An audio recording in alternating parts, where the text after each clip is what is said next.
En el nombre de Allah, el benéfico, el misericordioso. In the name of Allah, the beneficent, the merciful.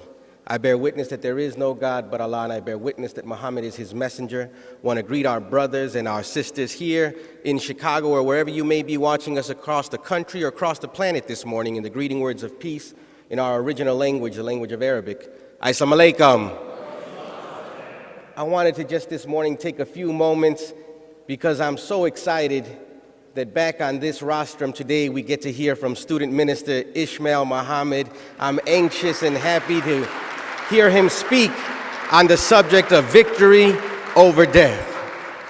When we look around at our community, whether we look in the black or so-called Latino community or Hispanic communities as it's called, or whether we look at the Native American and indigenous people here in America or outside of these borders, whenever you find the darker Aboriginal people on the planet, you find us in the worst of conditions.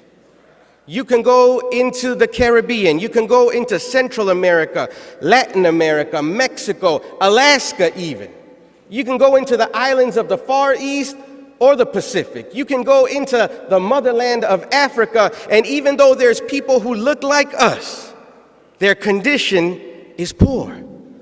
It's a condition of almost mental sleep or like unto death even, where though we have more numbers than our enemies, though we have more resources than our enemies, somehow yet we don't have all that we need.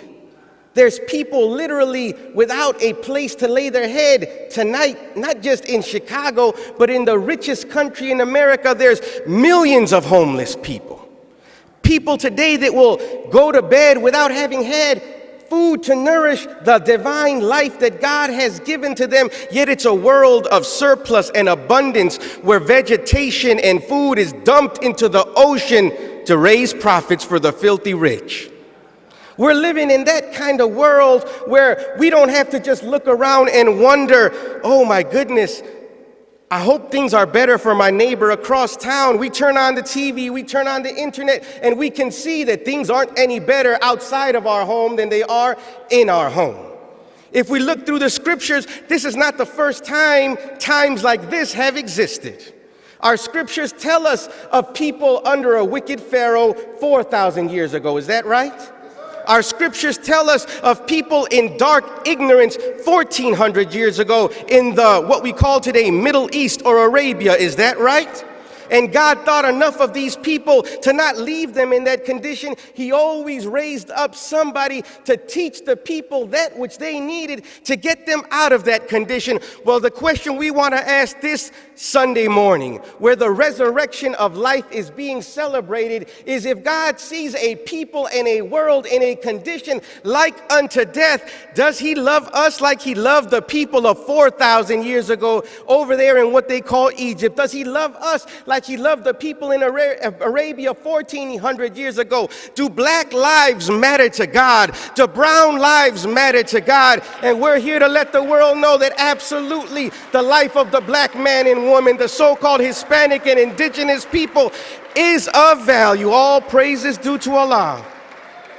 This is why the message of the Honorable Elijah Muhammad is so vital and so necessary for the darker, the Aboriginal people of the world, to wake them up, to make them see that they have been neo-colonized. We're in a condition where our lands may be back in our control, but our minds are still under the governance of a foreign enemy. We are here today because we have to understand and know that as the dark and Aboriginal people of the world, our time is at hand, our deliverer is present. Why are we still in this condition likened unto death? We want to know, God, if you resurrected us 2,000 years ago, 4,000 years ago, 1,400 years ago, it looks like we need a resurrection this Sunday. Are you ready for that kind of teaching this morning? Are you ready to hear that divine light and truth? I'm so happy to know that student minister Ishmael Muhammad is back this morning because he's a man specially made by the Honorable Elijah Muhammad and the Honorable Minister Louis Farrakhan.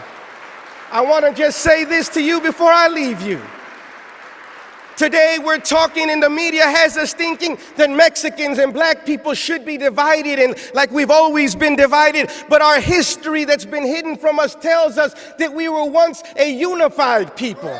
We were once brothers and sisters of one another, and that history's been lost. But today, you're going to hear from a young man, student minister Ishmael Muhammad, born from the father of black nationalism, black consciousness, and black teaching, but who raised him in Mexico, knowing that one day we're going to come back together. Are you ready for that kind of enlightening, enlivening teaching from the Lord of the worlds?